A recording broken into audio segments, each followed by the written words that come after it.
வணக்கம் ஆல். இன்றைக்கி டிஎன்பிஎஸ்சி எக்ஸாமில் உள்ள கணக்குகளை பார்ப்போம்.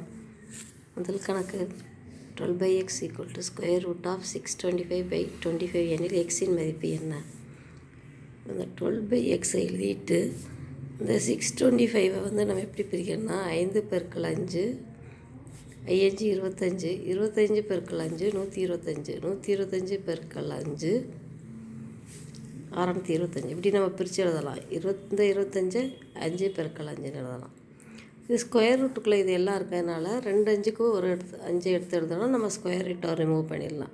இப்போ 2 5க்கு ஒரு 5, இங்கே 2 5க்கு ஒரு 5 பை இங்கே 2 5க்கு ஒரு 5. இப்போ இந்த ஸ்கொயர் ரூட்டை ரிமூவ் பண்ணிட்டோம். இந்த 5 கேன்சல் ஆயிரும். இப்போ 12/x = 5ன்னு வருது. இப்போ நம்ம எக்ஸோட மதிப்பு எக்ஸு ரைட் ஹேண்ட் சைடு போனால் 12/5 அப்படின்னு வரும். அப்போ எக்ஸோட மதிப்பு 12/5. இதெல்லாம் ஷார்ட் பண்ணணும்னா 7 5 10 2 20 இருக்கும். 4 5 20 2.4.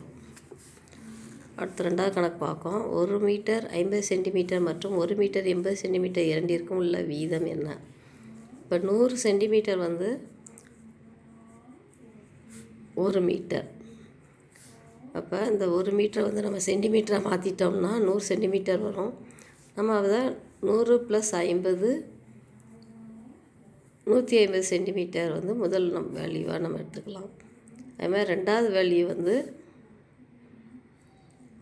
1 metre 100 centimetre 80 centimetre 180 centimetre 100 + 80 180 centimetre. இப்போ 150 சென்டிமீட்டருக்கும் 180 சென்டிமீட்டருக்கு தான் நம்ம விகிதம் கண்டுபிடிக்க போகிறோம். இப்போ 0 0 கேன்சல் பண்ணிடலாமா? கேன்சல் பண்ணிட்டோன்னா 6 3 18 5 3 15.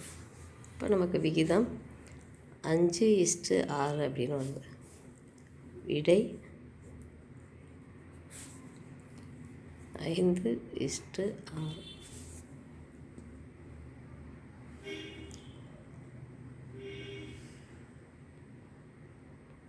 இதுதான் இந்த கொஸ்டினுக்குள்ள ஆன்சர். அடுத்த வீடியோவில் இன்னொரு கணக்கு பார்ப்போம். நம்ம மிஸ் சேனலை சப்ஸ்கிரைப் பண்ணிடுங்க. தேங்க்யூ.